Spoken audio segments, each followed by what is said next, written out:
buenas tardes a todos. Mi nombre es Ana María Valdivieso. Hoy les voy a hablar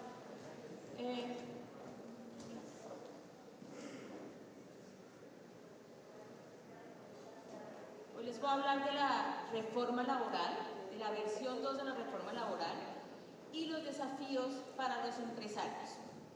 Y es que mucho se ha dicho y se ha escrito sobre la reforma laboral y seguramente ustedes ya han leído 1000 artículos. Y digamos que la percepción de los gremios es que no fueron oídos sus recomendaciones en la redacción del texto. Lo que sí es cierto es que esta reforma laboral trae garantías y beneficios para las minorías tratándose de las personas que tienen contratos de trabajo, y deja de lado a 16 millones de colombianos que están en la informalidad y en el desempleo. Esos 16 millones de colombianos representan 60-63% de la fuerza laboral colombiana. Entonces, más allá de hablarles de críticas, no pretendo hablarles de críticas acá, se me van a salir una que otra, pero lo que vamos a hablar es vamos a hacer un análisis práctico de la reforma, cómo eso nos va a impactar a ustedes. Para eso vamos a ubicarnos un poco en el contexto. El 24 de agosto se radica el proyecto de reforma, el segundo proyecto de reforma, el primero se había radicado en marzo. Este proyecto es distinto al primero, tiene 92 artículos, no les voy a hablar de todos ellos, 25 de ellos son nuevos, totalmente nuevos. El primer debate iniciará en la Cámara, en la Comisión Séptima de la Cámara de Representantes. Tenemos 21 representantes, todos nuevos, uno repitiendo curul. Las votaciones están muy divididas. Podríamos decir que hay 6 votos que no sabemos cómo van a ser, que están indecisos, Partido Liberal y Partido La U principalmente. Lo que sí sabemos es que el trámite legislativo está complicado por varias razones. Uno, pues los recientes escándalos del gobierno. 2, el rompimiento de las bancadas del gobierno. 3, las elecciones regionales. Y 4, evidentemente, toda esta avalancha de iniciativas que tiene el gobierno. Entonces, yo quiero ubicarlos un poco haciendo un ejemplo que no necesariamente son ustedes y pueden no sentirse identificados, pero vamos a hablar de una empresa transportadora, se llama Transportadora ABC. Esta empresa tiene una flota de 30 vehículos, tiene 43 empleados, entre administrativos y conductores. Es una empresa que procura cumplir con la legislación laboral. Entonces, vamos a hablar de los conductores. El conductor devenga un poco más de un salario mínimo, está en 1,5 millones de pesos. Pero además ese conductor tiene otros ingresos por comisiones y participaciones, entonces recibe un poco más de eso, tal vez el doble. Y además por la naturaleza de la labor, pues trabaja horas extras, trabaja en horario nocturno y trabaja algunos domingos y festivos. Y la pregunta es, ¿cuánto se incrementará el costo laboral para esta empresa de llegar a aprobarse la reforma? Y pensemos en otro escenario, y es, esta empresa tiene 2 trabajadores con problemas de salud. Tienen problemas de columna, esos problemas de columna se deben a estar en una postura por periodos prolongados, vibraciones permanentes, llegan restricciones médicas y este conductor ya no puede conducir. ¿Cuál es el manejo que tiene que dar la empresa de llegar a aprobarse esta reforma? Pero imagínense que esta empresa, pues por el volumen de los requerimientos, necesita subcontratar rutas, cubrimiento de rutas, y contrata a Javier. Javier es dueño de 5 vehículos. Y en uno de esos viajes hay un accidente, el conductor está bien, pero tiene un problema en el brazo. Necesita unas terapias para recuperar movilidad, pero Javier decide terminar el contrato de trabajo. ¿A qué se encuentra expuesta la transportadora ABC si llega a aprobarse la reforma? Y yo decidí dividir esto en puntos económicos y puntos no económicos, que por supuesto tienen una incidencia en costos, pero son costos indirectos. Y vamos a hablar primero de los puntos económicos de la reforma. Y vamos a empezar por la disminución gradual de la jornada laboral. Esto no es producto de la reforma, esto digamos que es una ley del 2021, que empezó a aplicarse en el 2023, seguramente ustedes ya saben. Hay una graduación una disminución gradual de la jornada laboral. Vamos a llegar en el 2026 a hablar de 42 horas. Por supuesto, el hecho de disminuir la jornada y mantener el salario tiene una implicación, y es que el valor de la hora aumenta, ¿sí? A hoy, revisando cuánto costaba la hora de un conductor a junio 30 del 2023 y comparándola al junio 30 del 2026, estamos hablando de un 12% de aumento. Esto sin considerar ajustes anuales que se presentarán. Pero, ¿qué trajo la reforma frente a la jornada que nos parece preocupante? Lo primero es que ahora hablamos, dice la reforma puntualmente, hora extras a partir de la hora 9. Yo solamente puedo trabajar 8 horas diarias, ¿sí? A partir de la 9 ya es una hora extra, no puedo trabajar más de 2 extras. Es decir, un conductor en teoría no puede trabajar más de 10 horas nunca. Se eliminan algunas jornadas, las 6x6, jornadas flexibles de trabajo. Se revive la obligación de dar el día a la familia. Esa obligación se iba también a eliminar gradualmente hasta el 2026. La reforma dice, esto se va a mantener. Es decir, yo le doy un día semestralmente al trabajador para que comparta con su familia.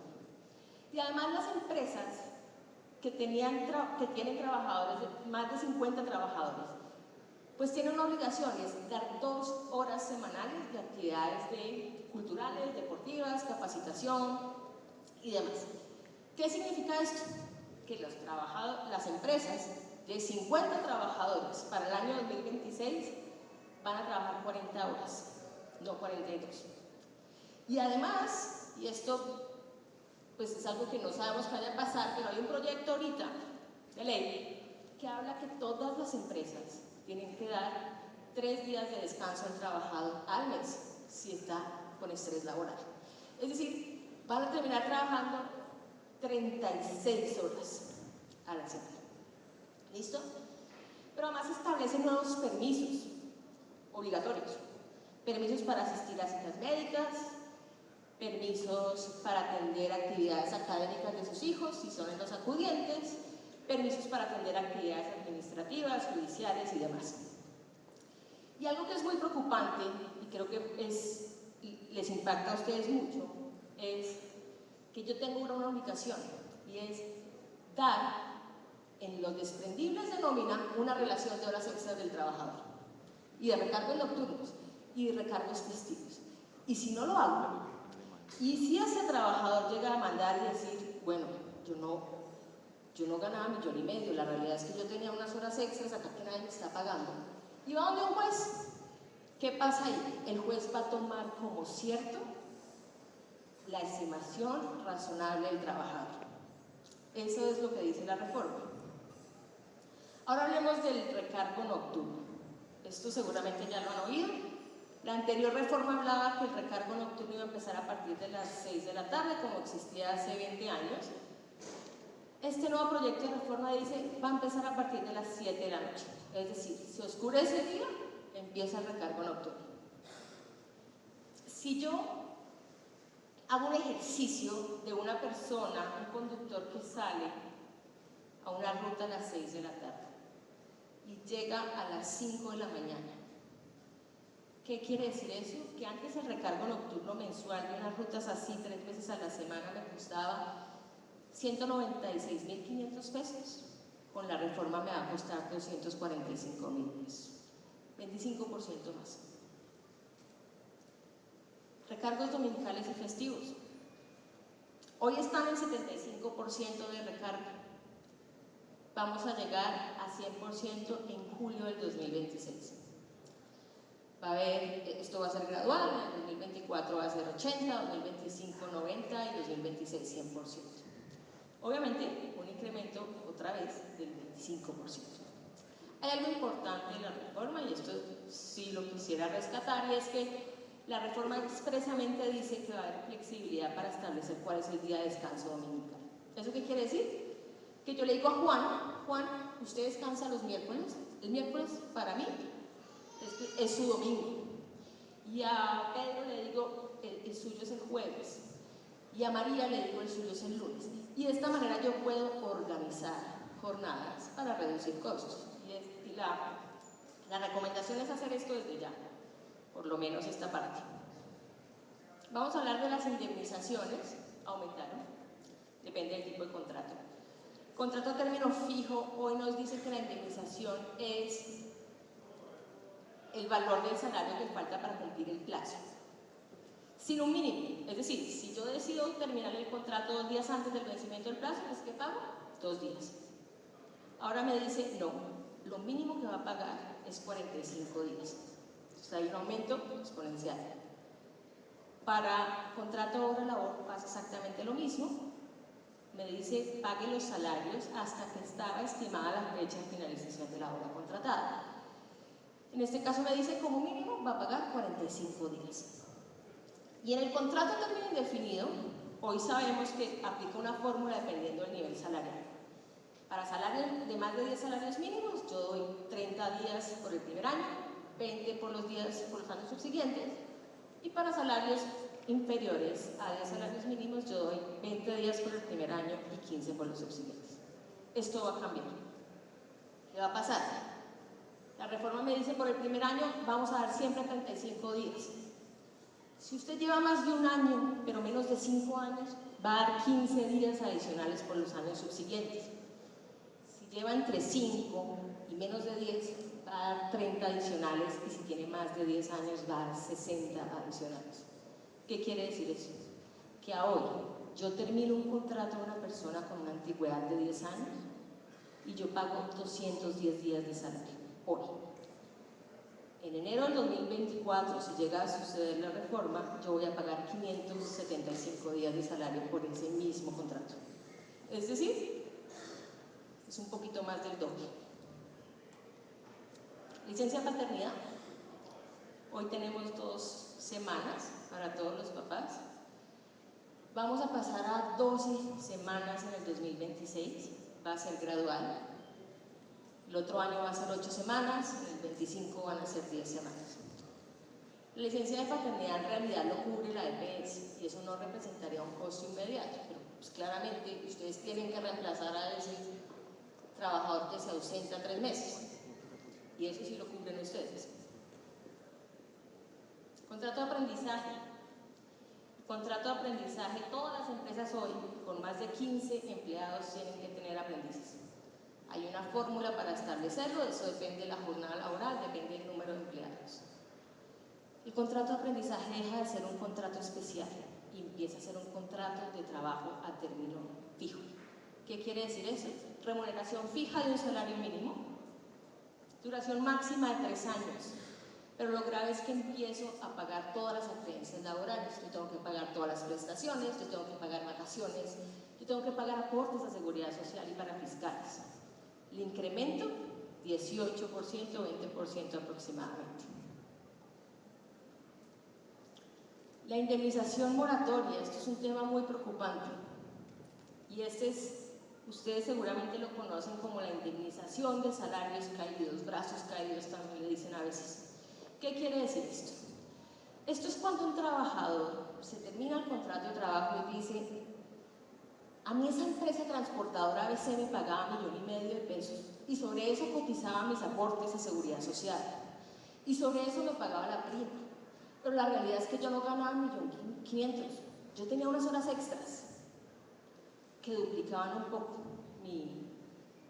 mi salario, o también tenía unas comisiones, unas participaciones, a mí me dan un porcentaje del flete y nadie me lo pagó. Cuando un trabajador demanda y dice que le quedaron debiendo salarios o prestaciones sociales, hoy en día tiene derecho al pago de una sanción. No solamente el pago de lo que me deben, sino me sancionan. Y esa sanción hoy es 1 día de salario por cada día de retardo hasta que yo, empleador, pague. Pero hay un límite, y el límite es 24 meses. Es decir, al cabo de los 2 años de yo pagar salarios por no haber pagado bien, me cobran intereses moratorios. Pero la reforma dijo, esto no es suficiente. Ya no va a haber un límite de tiempo. Yo ya no voy a poner un límite de 24 meses. Es decir, hay que pagar esa moratoria hasta que usted realmente le pague al trabajador todo lo que le debe. Y vamos a poner un ejemplo acá. Si termina un contrato el 31 de agosto del 2023, ¿cierto? La sentencia se demora, este proceso 6 años como se demora en este país, sale en el 2029 y la sentencia dice, sí, transportadora, a veces usted le quedó debiendo a este trabajador horas extras, comisiones, usted no le pagó las prestaciones por lo que era, usted va a pagar una indemnización moratoria, pero va a pagar la indemnización moratoria por 2 años, es decir, del 31 de agosto del 2023 al 30 de agosto del 2025. Cogiendo nuestro ejemplo de $1,5 millones de pesos, me dice, usted va a pagar 36 millones de pesos más intereses. Pero hoy, en ese mismo escenario, la sentencia que salga 6 años después no va a condenar a 36 millones, va a condenar a 6 años de salario, a 108 millones de pesos, en este escenario. Vamos a hablar ahora de los puntos no económicos, por supuesto con una incidencia importante en costos. Vamos a hablar de la contratación. El contrato de trabajo a término indefinido va a ser la regla. Excepcionalmente voy a poder hacer contratos a término fijo y por obra labor. El contrato a término fijo no va a poder nunca ser de más de 3 años. Hoy en día yo puedo tener 20 años a una persona con contrato a término fijo que se va renovando anualmente. Ya no va a ser permitido. A partir del año 3 es indefinido. Contrato por hora labor va a tener que estar por escrito, especificando muy bien la hora labor.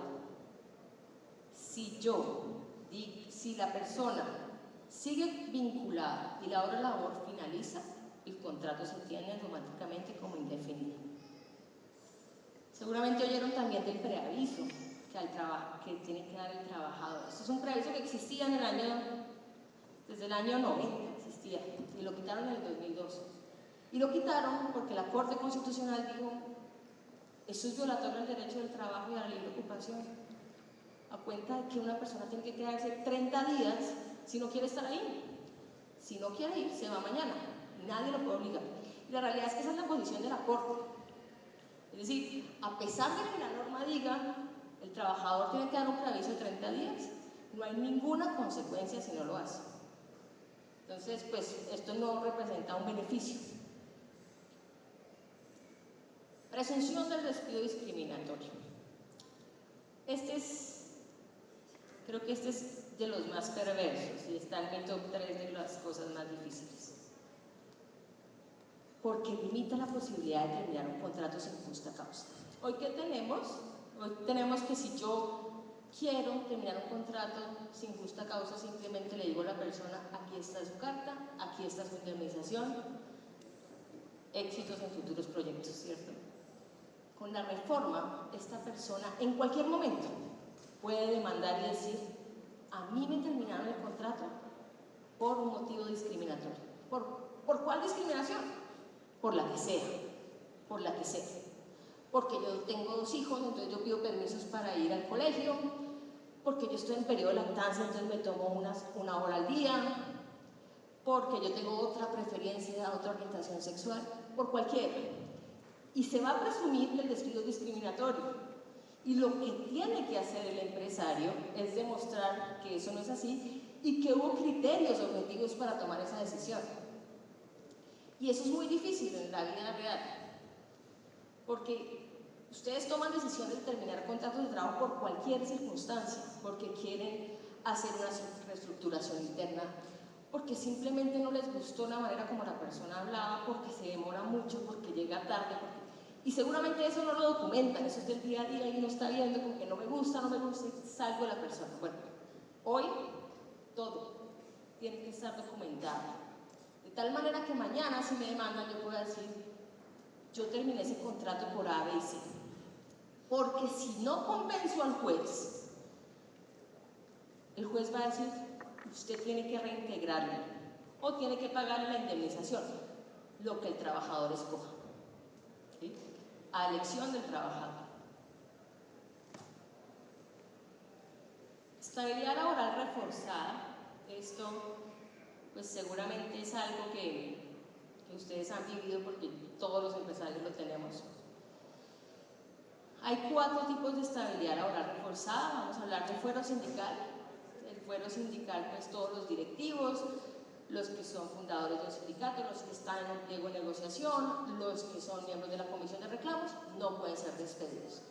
Los fueros se van a aumentar y más adelante les voy a contar de esto. Pero si yo quisiera terminar un contrato con una persona con fuero sindical, tengo que ir al juez y pedir autorización. Un proceso demorado. La maternidad. Hoy también tenemos esta protección. Todas las mujeres embarazadas o los 6 meses siguientes al parto están protegidas. También se extiende a los hombres cuyas parejas están embarazadas y están en esos 6 meses posteriores al parto si no tienen un empleo formal. Cuando yo quiero terminar un contrato de una persona en esas condiciones, tengo que ir al inspector de trabajo a pedir permiso. La prevención. La prevención no es un fuero que esté en la ley, eso se lo inventaron hace 7 años la Corte Constitucional y tiene, digamos, que unas posturas que lo modulan un poco.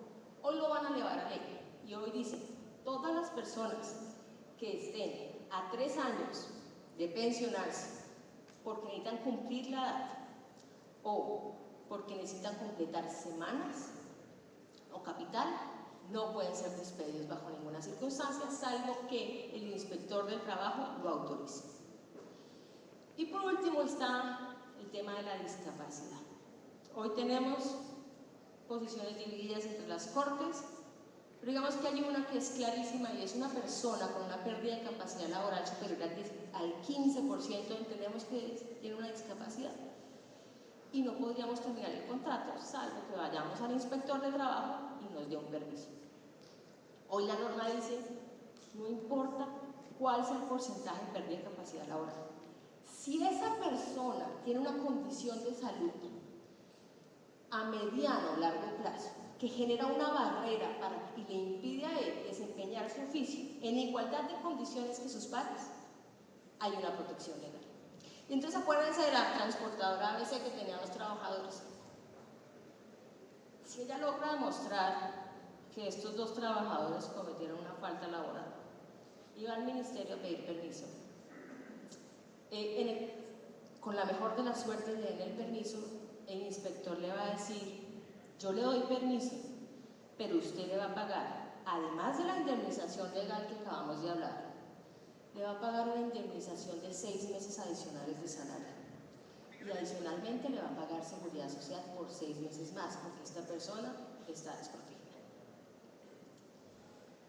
Otro punto positivo en este aspecto de la reforma, esto es realmente positivo, y es, mire, si usted contrata a una persona con fuero de prepensión o en condición de discapacidad, pues póngalo en el contrato de trabajo, diga cuál es su condición, diga cuál es la condición de la persona, de tal manera que usted pueda terminar el contrato libremente.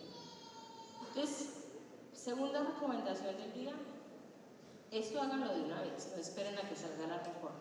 Cualquier contratación con una condición especial, contrato de trabajo establecido. Contrato de prestación de servicios. El sector transporte, pues, tiene un alto índice de informalidad.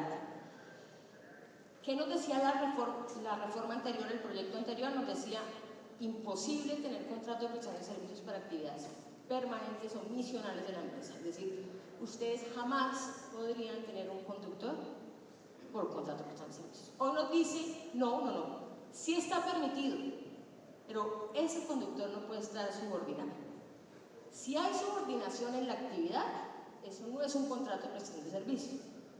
Y además incluye no solo el contrato de prestación de servicios, sino dice cualquier otro vínculo, contrato civil o comercial.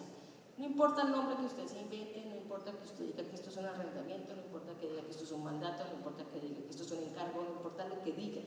Si hay una actividad subordinada, es contrato de trabajo. Y el riesgo,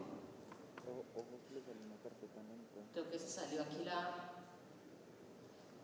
y el riesgo es que obviamente me cobren a mí todas las acreencias laborales de esa persona, las prestaciones, la prima, las cesantías, las horas extras que no pagué, me van a cobrar todo, pero además me van a cobrar esa indemnización moratoria que les conté, automáticamente, dice la norma.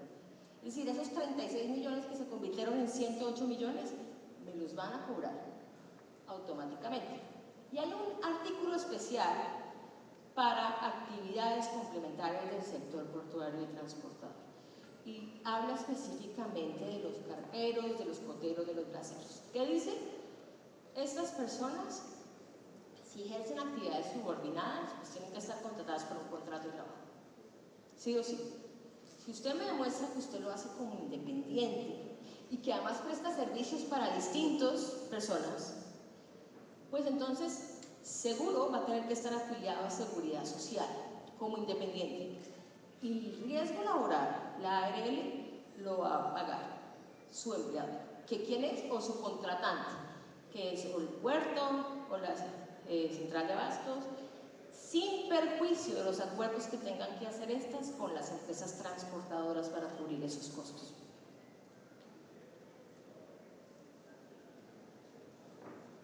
Outsourcing y empresas de servicios temporales. Esto es impactante para ustedes porque ustedes son contratistas por regla general y también subcontratan, ¿sí? La norma me dice que usted puede subcontratar cualquier servicio, pero asegúrese que lo está haciendo con una persona que tenga una organización empresarial propia y especializada. ¿Y qué quiere decir una organización empresarial propia y especializada? No sabemos. ¿Se acuerdan el ejemplo de la transportadora ABC? Yo no sé si Javier tiene una organización propia y especializada, pero asumiendo que lo tuviera, me dicen, la solidaridad es la regla general. ¿Qué es la solidaridad? Vamos a poner un poco de contexto legal. La solidaridad es que el empleado de ese contratista va a escoger a quién demanda. ¿Demando a mi contratante o demando a quien se está beneficiando de mi servicio? Es decir, a la transportadora. Obviamente, ¿qué es lo que sucede en la práctica? Se demanda a quien tiene músculo financiero, ¿cierto? Entonces van a ir a la empresa grande. Antes, esa solidaridad estaba cuando yo contrataba servicios relacionados con mi objeto misional. Es decir, los transportadores que contraten el servicio de transporte, claramente hay solidaridad, pero no sobre todo. Si yo iba como empresa transportadora a contratar a un abogado, a un contador o al vigilante, pues eso excedía mi capacidad y de mi especialidad y ahí no había solidaridad. Hoy dicen, hay solidaridad, siempre. Entonces, la pregunta es, ¿cuál es el incentivo de salir a tercerizar? Si al final del día yo voy a responder. Y lo que me dice la norma es que ante el incumplimiento, ¿sí? Y vamos a pensar en Javier, que después del accidente decidió terminar un contrato de trabajo de ese señor. Ante el incumplimiento, la consecuencia es no solo que yo pago todas las acreencias laborales del empleado Javier, sino que además el empleado Javier puede ser reintegrado, no a la nómina de Javier, sino a la nómina de los transportadores, a la nómina del contratante. Es decir, a mí me reintegran una persona que jamás fue mi empleada y me dice, y no contento con eso, va a pagar una multa, y esa multa va a ser de 365 días de salario, un año de salario. Entonces la pregunta aquí es, ¿qué incentivo tengo yo de salir a buscar la prestación de un servicio? Si además voy a tener estas consecuencias tan adversas. Está el otro, que es empresa de servicios temporales. Hoy puedo contratar con empresas de servicios temporales por 3 causas. Porque necesito un trabajo accidental ocasional de menos de un mes. Porque tengo que cubrir una licencia, una incapacidad, unas vacaciones. O porque estoy en un periodo, un pico de trabajo, un periodo estacional de prestación de servicios o de producción. ¿Qué me dice la norma? Usted respete estas causales, porque si usted se sale de estas causales o sigue contratando trabajadores en misión después del año para el mismo oficio o el mismo trabajador, pues si esa empresa de servicios temporales llega a despedir a esa persona, usted realmente es el verdadero empleador y yo voy a ordenar el reintegro. Y el reintegro no va a ser para la empresa de servicios temporales, el reintegro va a ser para ustedes, beneficiarios del servicio. Obviamente para la empresa de servicios temporales hay una consecuencia también importante, que es la revocatoria de la licencia de funcionamiento. Nuevas obligaciones para empresas, sobre esto no me voy a detener mucho. Procesos disciplinarios, ahora deben agotarse algunas etapas. Nunca va a poder ser de menos de 5 días ni más de 30 días. Y eso es difícil porque ustedes saben que cuando uno le avisa a un trabajador que lo va a despedir, ¿sí?, o le dice vamos a entrar en un proceso disciplinario, pues lo más fácil para él es protegerse, es buscar un fuero. Pero la norma me dice nunca va a ser menos de 5 días. Y además me dice, y el trabajador va a tener la capacidad de entrar con un abogado a todas las instancias del proceso disciplinario. ¿Qué quiere decir eso? Que se me va a convertir en una mini instancia judicial al interior de la empresa, que yo tengo que capacitar a la persona de recursos humanos para que un abogado no vaya a encaramarse allá, que de verdad los procesos tienen que estar con unas etapas muy rígidas. Discapacitados, todas las empresas con más de 50 trabajadores, entre 50 y 100, tienen que tener a un discapacitado certificado en nómina. Las empresas de más de 100 trabajadores a 2 discapacitados. Trabajo a distancia, todas las empresas tienen que promover el trabajo a distancia y eso quiere decir que en su nómina entre el 5 y el 15% de los empleados tienen que tener algún esquema de trabajo a distancia. Teletrabajo, trabajo remoto, trabajo en casa periódico, lo que sea. Y si usted por su naturaleza no tiene esa capacidad, por la naturaleza de su oficio no tiene esa capacidad, vaya y pídale permiso al ministerio a ver si se lo van a dar, pero es lo que hay que hacer, hay que pedirle permiso al ministerio, hay que registrar, hay que justificar por qué no puedo tener a una persona en trabajo a distancia. Y auxilio de conectividad va a ser obligatorio a todos los trabajadores con menos de 2 salarios mínimos como deben comenzar. Nueva regla de prescripción, esto es tal vez lo peor de la reforma, a pesar de que no se haya hablado mucho de eso, y es un tema muy técnico, pero se los voy a explicar. La prescripción es la posibilidad que yo tengo de pedir unos derechos.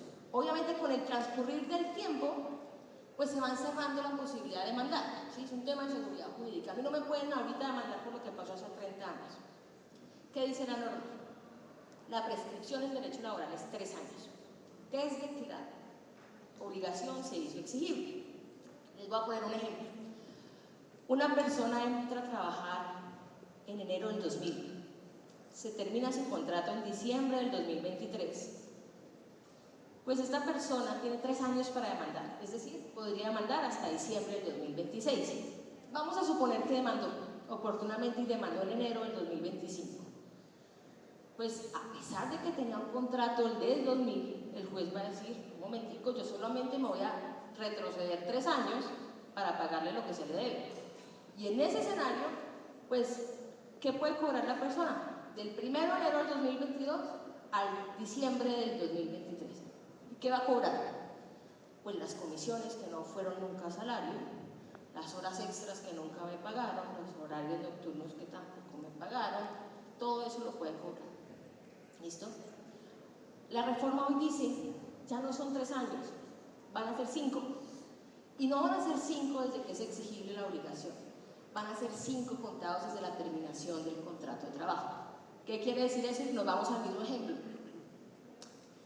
La persona va a tener para demandar hasta el 31 del 2028.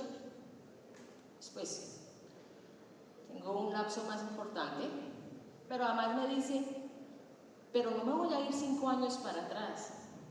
Usted va a poder demandar todo, es decir, va a poder demandar todas las acreencias de 23 años de trabajo, no de los 2 anteriores, ahora son 23. Y pues multipliquen, ¿eso cuánto va a poder ser?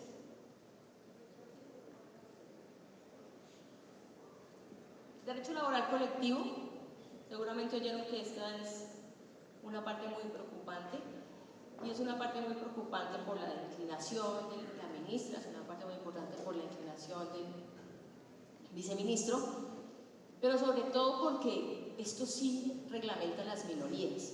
Y es que en Colombia a hoy hay alrededor de 6.000 sindicatos, de los cuales el 60% son inactivos, no juegan ningún papel. Se crearon para vender fueros sindicales, para vender permisos. Y del 80% de esos 6.000 sindicatos tienen menos de 100 trabajadores. Entonces, haciendo las cuentas, esto es regular para muy pocas personas. ¿Qué dice la norma nueva? Mayores garantías sindicales. ¿En qué? Permisos. Yo ya no voy a poder negar permisos sindicales por causales objetivas. Antes a mí me llegaba el sindicalista y me decía, tengo que irme a una comisión allá de reclamos, y yo le decía, no, hoy es un día que tenemos un cronograma importante, no le doy el permiso, eso ya no va a poder ser. Voy a tener que dar los permisos porque lo contrario es una conducta antisindical, es decir, permisos sin condición. La dirección de la empresa va a tener que reunirse al menos una vez al mes con el sindicato para contarle cómo va, qué proyectos tiene, en qué planes está. Acceso a la información. Una vez al mes el sindicato tiene que conocer los estados financieros, cómo va la rentabilidad, cuántos empleados tengo, cuántos planeo contratar, cuál es la modalidad de los contratos. Voy a tener que permitirle al sindicato llegar a mis instalaciones sin un límite de espacio y de tiempo para que haga sus actividades sindicales. Y a todas las personas que entren en la empresa les tengo que dar un espacio para que ese sindicato haga una inducción y les diga, ese es el momento de afiliarse. Hay un listado de 14 conductas antisindicales, todas totalmente amplias y ambiguas. Una de esas conductas antisindicales es la terminación de una persona que sea sindicalista. Y hay un procedimiento muy expedito judicial, muy rápido, de casi máximo 60 días, en que cualquier sindicato va a ir y va a decir, esta persona está cometiendo conductas antisindicales, con una consecuencia de multas hasta de 100 salarios mínimos, una multa judicial. Y aquí no estoy teniendo en cuenta las multas del Ministerio del Trabajo, que también van a llegar como consecuencia, o las multas que existen de tipo penal por cometer conductas antisindicales. Libertad sindical. Hoy tenemos sindicatos de empresas, sindicatos de industria, sindicatos de guerra. Ahora me dice la norma, van a haber sindicatos de grupo de empresas. Yo puedo escoger a los federados de Fedetranscarga y armar un sindicato solo con ellos, y es un sindicato de grupo de empresas. Yo puedo hacer un sindicato de lo que yo quiera, de lo que me resulte conveniente sin ningún límite. ¿Qué estamos esperando? Que todos esos aprendices que ahora van a ser empleados, van a hacer un sindicato de aprendices. ¿Qué trae la reforma también? Más directivas y más subdirectivas. Hoy tenemos que un sindicato de industria puede tener subdirectivas en cada municipio o comités seccionales. Ahora se dice que las subdirectivas es en cada empresa que tenga presencia. Y por supuesto eso significa mayores fueros, como les decía, mayores permisos. Unidad negocial. Se pretende una única mesa de negociación, un único pliego, una única comisión negociadora y una única convención. Es decir, ustedes deben esperar que de llegar a aprobarse la reforma, el sindicato de empresa no va a llegar con un pliego para su empresa. El sindicato de industria va a llegar con un pliego para la federación, para que todos se sienten a negociar y de eso salga una única convención. En Colombia existe eso solamente en el sector bananero, y esto es una copia de legislaciones argentinas y brasileras que hayan dado resultado porque los grupos empresariales son muy fuertes, pero aquí tenemos que las pequeñas y medianas empresas son más del 80%. Entonces, una única convención significa que yo sí puedo hacer capítulos distintos dependiendo del tamaño de la empresa, pero van a haber asuntos políticos que sí van a ser iguales para todos, es decir, cómo voy a hacer los permisos, cómo voy a hacer los procesos disciplinarios, ese tipo de cosas va a ser para todos ustedes igual. Los pactos colectivos van a estar prohibidos solamente en las empresas donde haya presencia sindical. En la anterior reforma estaban prohibidos en cualquier escenario, acá solamente donde haya presencia sindical, pero pues una persona sindicalizada significa presencia sindical. Una persona sindicalizada en su empresa significa que su pacto colectivo está prohibido y que ese pacto colectivo se va a mantener hasta que sea el periodo de su vigencia y en ese momento se va a volver parte de todos los contratos de trabajo. Pues usted lo puede volver mañana en convención. La huelga, ya con esto terminamos. La huelga quedó sin reglas. Yo puedo hacer huelga por lo que sea. Hoy sabemos que se puede hacer huelga por condiciones laborales y por derechos económicos. Yo ahora puedo hacer huelga por temas ambientales, porque considero que la empresa está contaminando mucho, o por solidaridad, porque la empresa de al lado los están tratando mal. Entonces yo también quiero solidarizarme con eso y hago una huelga. La huelga va a entrar a servicios públicos esenciales. Hoy es una huelga ilegal. Ahora dice que sí se va a poder para servicios públicos esenciales si se garantiza una prestación mínima del servicio. El sector transporte es un servicio público esencial. Hay transporte de alimentos, hay transporte de medicamentos, hay transporte de combustible. ¿Qué quiere decir eso? Que va a poder existir la huelga y lo que va a pasar es que el sindicato y la empresa se ponen de acuerdo con cuál es el servicio mínimo, o el ministerio va a ir a decirles el servicio mínimo es que van a salir tantas rutas con tanta frecuencia y ya está. Cambian las mayorías para la huelga. Esto es la democracia de la minoría. Les voy a poner un ejemplo. Una empresa de 100 trabajadores, 40 personas sindicalizadas. La huelga la van a votar la mayoría simple de los sindicalizados, es decir, 21 personas que voten la huelga positiva en una empresa de 100, va a haber huelga, ya está claro. La huelga sin límite de tiempo. Hoy tenemos 2 meses de huelga. Vamos a poder estar 6 meses en huelga sin ningún problema. Y obviamente las causales de ilegalidad de la huelga cambiaron. Ahora solamente se dan por servicios públicos esenciales sin garantizar un mínimo, porque no es pacífica o porque no se cumplió el preaviso, que en todos los casos va a ser de 2 días. 2 días no es nada para que le avisen a un empresario: pasado mañana suspendo la operación. Y los dejo con este plan de acción, porque no sabemos qué va a pasar con la reforma laboral. A pesar de que el trámite legislativo, conocemos este país, sabemos que en cualquier momento nos pueden sorprender los congresistas. Pero lo que sí hay que hacer desde ya es revisen su esquema de contratación. Revisen cómo está la duración de sus contratos de trabajo, o revisen si tiene contratos de prestación de servicio, o revise los contratos de arrendamiento, o mire si esa persona que lleva 10 años con usted vale la pena seguir teniendo, o esa persona, y esto suena terrible, pero esta persona que el otro año va a cumplir 59 años y va a ser un prepensionado, ya ahí se quedó. Revisen cómo está el cumplimiento de sus obligaciones laborales, actualice su reglamento de trabajo, establezca obligaciones y prohibiciones claras, para que mañana el despido no sea discriminatorio, para que yo mañana pueda decir: es que esta persona no se acopló a la cultura empresarial por A, B y C. Haga auditorías, haga las auditorías al contratista, mire si Javier de verdad tiene ese conductor como contrato de trabajo y le está pagando horas extras o la comisión salarial o no.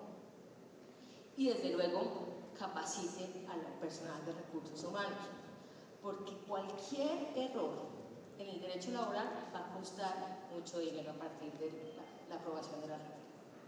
Entonces los dejo con esas reflexiones y cualquier inquietud, pues cuéntenmela y la podemos resolver. Muchas gracias. Quisiéramos abrir un espacio para que, si ustedes tienen algún tipo de inquietud frente a este tema de la reforma laboral, pues aclaráramos de una vez estas dudas con la doctora Ana María Valdivieso. Yo quisiera hacer una pregunta por acá. Con lo que acaba de exponer y con la situación en Colombia de las carreteras, los tiempos de carga y descarga, lo que va a hacer con esta reforma es que las empresas de transporte no puedan tener vehículos propios porque con este modelo es inviable por las horas que se pierden en los puertos, en los descargues y en las carreteras por los paros. Entonces, si en este momento los generadores de carga ni siquiera nos pagan lo del CICETAC, ¿cómo vamos a salir adelante con la nueva reforma? Esa es una pregunta. O me la respondo y luego le comento la otra. Vale. Pues es una excelente pregunta porque en eso están todos los sectores, pero entiendo que el de ustedes es un sector que va a estar muy golpeado por todo lo que está pasando actualmente. Pero la realidad es que, y esta es la crítica general, es que más allá de generar empleo y de formalizar, esta reforma va a hacer que los empleos se pierdan y que el sector cada vez se vuelva más informal y que eso lo hagan todos ustedes. Entonces los que eran sus trabajadores, pues les va a tocar acomodarse a una nueva realidad de ser contratistas, por ejemplo. Pero eso va a tener que va a significar repensar toda la estructura y cómo van a ser los costos. Hoy, como está la reforma, el golpe para ustedes y la afectación es inmensa. Y así va a pasar también con el sector comercio, el sector transporte, el sector hotelero, es muy difícil. O sea, para mí esta reforma, y yo creo que más de uno estamos de acuerdo, esto es una irresponsabilidad. Es una irresponsabilidad para todos los sectores de la economía, debido a que en Colombia no pueden de la noche a la mañana querer cambiar toda la infraestructura que llevamos, a quererlo colocar en un modelo europeo o americano, donde allá llevan muchos años en tecnología y demás actividades.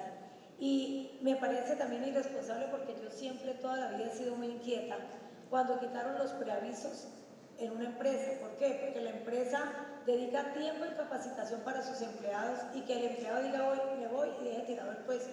Entonces, aquí en ese momento están pensando solamente en beneficiar a los empleados. Yo fui empleada y ahora soy empresaria y ahorita estoy otra vez, como dice el dicho, asesora. Pero entonces pues he tocado todos los sectores y me ha tocado vivirlos. Y la realidad es que Colombia no está preparada para cambiar un sistema a reducir los tiempos de trabajo, por lo menos en el transporte, así como lo hicieron en la seguridad privada, hicieron una norma especial. Y con los gremios ahorita que se unió, que se llama Unidos, creo que están trabajando en esa parte. Don Arnulfo me corrobora esa parte. Si ustedes hicieron al ministerio le hicieron la consulta de que haya un régimen especial para las empresas de transporte. No tiene eso porque no hay régimen especial. Aquí lo que dice la doctora es cierto, se le va a aplicar a toda la economía el mismo rasero. Sí, se le va a aplicar a toda la economía un rasero, y ese rasero es pues arrasar definitivamente con las fuentes de empleo en Colombia. Eso es lo que se quiere hacer.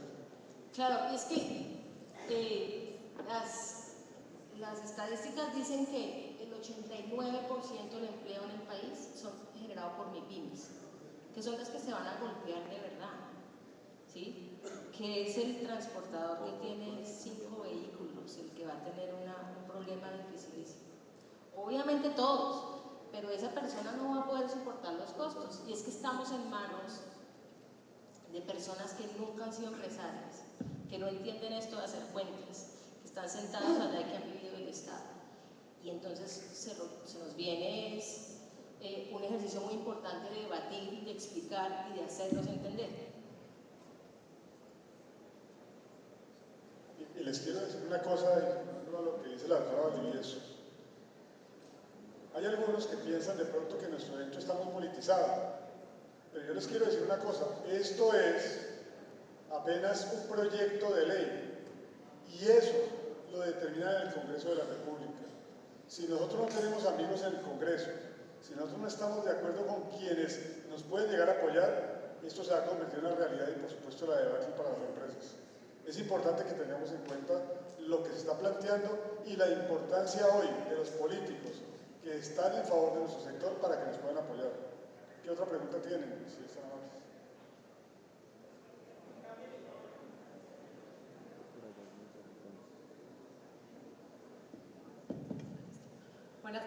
mi nombre es Nadia Olea de Olea Legal. Quisiera hacer más un comentario que una pregunta. FedeTranscarga es una federación, por supuesto, que incluye todos los empresarios de transporte, pero la solución, digamos, en el evento que tengamos que actuar, ya hemos hablado de bloqueos para el sector de transporte, pero hay que demandar también, si llega a aprobarse la norma por ser inconstitucional. Hay una cosa importante y es que los trabajadores están siendo tratados en un favoritismo frente a los empresarios, y un ejemplo de eso es lo que mencionaste, que los sindicatos tienen derecho a un acceso a los temas financieros, a los estados financieros mejor que los accionistas. Los accionistas solamente pueden mirar una sola vez al año los estados financieros, y no es posible que a los accionistas no se les permita tener ese derecho de acceder a los estados financieros, y sí un mejor derecho a los trabajadores. Entonces la invitación es que en conjunto con FedeTranscarga, con los abogados, con nuestra empresa que está ahí representando también el evento, es que se demande la norma, que se una el sector jurídico, el sector de FedeTranscarga como federación, y demandar, porque el bloqueo es una forma, pero realmente cuando se caen las normas son las demandas de inconstitucionalidad, porque son los derechos fundamentales, y aquí hay una grave vulneración al derecho fundamental de la igualdad de los empresarios a ser tratados en forma discriminatoria en comparación con los empleados. Entonces, ¿quiénes realmente están siendo discriminados? ¿Los trabajadores o los empresarios? Entonces, sí es importante poner eso sobre la mesa, pues, en esta federación. Sí, eso que dices es muy importante, y cuando uno analiza el primer proyecto y el segundo, pues nota que industrias, que algunos sectores lograron dar la pelea, ¿sí? Y esto pues no es un llamado a que se levanten todos a presionar, pero si vemos el sector de plataformas digitales, la presión fue inmensa, desde marzo hasta julio, y ese sector logró que la reforma saliera ahora como lo necesitaba, y es que se permita cualquier tipo de contrato en su información. Obviamente, apostándole a argumentos jurídicos y reales. ¿Cuál era el argumento? Pues que hay una libertad de formar empresa como yo quiera. Yo puedo decir si contrato por prestación de servicios, si contrato por contrato de trabajo, cómo vinculo a la gente, y a mí el Estado no me puede venir a obligar de una manera. Entonces, a través de derechos constitucionales, como tú lo decías, hay algo que se puede hacer. O las empresas de servicios temporales también se unieron, presionaron y lograron que la reforma mejorara muchísimo este nuevo proyecto. Entonces, pues eso que dices es bien importante, y es un llamado a todos. FedeTranscarga, Federación de Empresarios del Transporte de Carga.